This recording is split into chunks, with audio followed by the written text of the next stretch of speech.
why in the world would I run? And if you look at my position in my life right now, the whole world is in chaos. And of course, chaos is my life as a single mom. I feel like 2020, everybody's catching up with me and my friends and all the challenges we've had.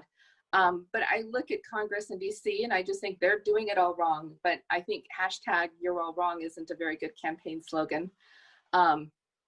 Obviously, I believe that I can help people to work together. And I have a lot of great ideas. Many of them can only be implemented at the federal level. I know some people would think that I should run at the state level first, but we all know that if you run at the state level, you get conditioned to the parties, you get conditioned to the rules, and you learn to play by their rules. We need someone to go to DC with culture shock and corruption shock, who's not willing, who isn't trained to comply. And I am certifiably stubborn and non-compliant. So I love our Constitution. I love America. I love Idaho. And I will protect Idaho and Idaho's rights.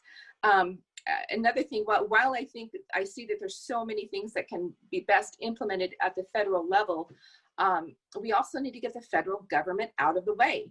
The federal government is in the way of a lot of great programs. For example, in agriculture, there is something called a water retention landscape.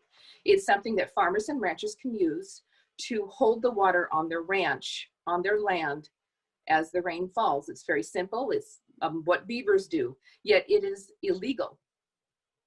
So a lot of great practices are illegal. A lot of the Bureau of Land Management practices, a lot of practices that are good are illegal. So we need to make some changes on that. Some of the issues that I care about, what are some of the key issues that I am running on? I'll keep it simple, 3 issues. I'll stick to 3. Education, K-12, well, we're gonna skip K-12 and go straight to college. As a single mom, I tried to go to school with 4 kids. My oldest is Aspen, my youngest is autistic. And let me tell you, that was an experience. So let's just take all the college lectures, all of them, put them on YouTube and let people test out for a small fee. It costs next to nothing. And that you don't have daycare issues. You can do it at your own leisure and then test out for a small fee. A byproduct of that is worldwide education. We are already paying as taxpayers for 100,000, pre-COVID, we were paying for 100,000 live lectures of just Calculus 1 every year, which is ridiculous. It's absurd. Put it all, taxpayers through Pell Grants, Perkins loans, put it all on YouTube, let people test out. That knowledge would then be accessible to the third world, or what, I don't know the politically correct term anymore for that. And that's another tool for them to improve their countries. And as long as things are terrible there and great here, they're going to want to come here, and it's just a tool for them to help build their own country. Another big issue, of course, is data privacy. I already mentioned that, but data privacy, protection from mass surveillance, that is a big issue. I already mentioned that one. Of course, another big issue is fighting corruption. In DC, there's, of course, dialing for dollars. Google that, where the senators and congressmen are expected to sit in a call center and call to raise money to get the positions they want. But bigger than that is they will present an omnibus bill the day before. It's 1,000 to 2,000 pages long. It's supposed 12 bills squeezed into one, and they're holding the country hostage, and they say, sign this, vote yes on this by tomorrow morning, or all the seniors are going to be kicked out of their facilities. All the veterans will starve. They hold the country hostage by presenting these bills at the last minute. And I am stubborn. I will vote no. And I will tell them ahead of time so they'll know that Natalie Fleming is going to vote no. You can count on that. If I don't have a time to read it, I will vote no.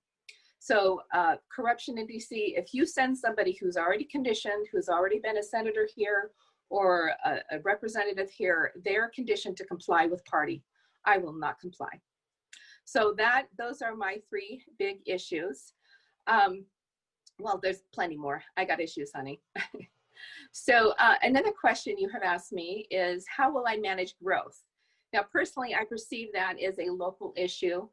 Remember, I mentioned that I do believe in getting the federal government out of the way. And that is a good way to manage growth. The federal government owns, I have this number in my head, I believe it is correct, go ahead and fact check me, 63 or 61% of Idaho is owned by the federal government. And they're doing a sucky job. They're terrible land managers. They're the ones who nuked Nevada, killed the beavers, killed the bison. The federal government, we know in Idaho, does a terrible job managing the land. I would rather see poorly managed BLM land go for home development, or, I hate to say this publicly, I do believe in homesteading. I'd like to certify people in regenerative agriculture, holistic management, and after they qualify, to either lottery or do small land grants so that they can rejuvenate the soil. The federal government has been desertifying the land that is sagebrush areas or grassy areas. And then of course they've been burning down our forests. So they don't know what they're doing. So as far as how to manage growth, that needs to be taken care of at the local level, and that needs to be done through giving the local governments power and control over their state. And I just see such an arrogance in DC on their attitude towards Idaho and federal lands. So anyway, another big issue that is very important to me is the housing issue. 3 years ago, I was telling people that Idaho was going to be in a massive housing crisis. In 2008, 2007, when we had the last housing, well, prior to the 2007, 2008 housing crisis, the federal government demanded that the mortgage companies go ahead and loan to the poor. The banks said, great, we're going to loan to the poor. We're just going to charge them 3 to 5% more. They can pay $300 to $500 more per month, which of course set up the poor for failure. So when the poor failed, they said, see, it's irrational for us to loan to the poor. We shouldn't loan to them anymore. Then these homes that were foreclosed on prior to 2007, 2008, those homes would have gone to an online to a home auction. I bought my second home at a home auction with an owner-occupied preference. What that means is if you're going to move into the home, you get first bid on these homes.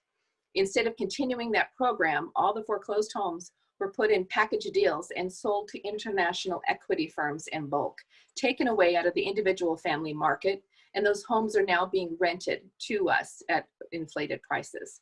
And massive international equity firms are going through different communities and buying up homes en masse. They'll take a home that was previously rented for $1,000, polish it up a little bit, and rent it out for $1,700. And because of their diversified market share across the country and across the world, they can drive up the prices in Caldwell and wait it out. I believe in individual home ownership. And if we, the more I read, the more I learn, the angrier I get, the more vicious I feel towards how I would handle these corporations in Congress. I believe that the best way to handle any crisis is if individuals own their homes. When you read the stories of the people who survived the Great Depression, the people who owned their home and had a garden, they did well. And I do believe the 30-year mortgage has failed. And all of my policies will be towards home ownership. The longer somebody rents, the sooner they become dependent upon the state for those rental payments, because people cannot rent forever. So we need to move all classes of people to personal home ownership, which is better than, I don't believe in monopolies, whether it's a corporate monopoly or a government monopoly. So I passionately need to fight for you so that you can own your homes.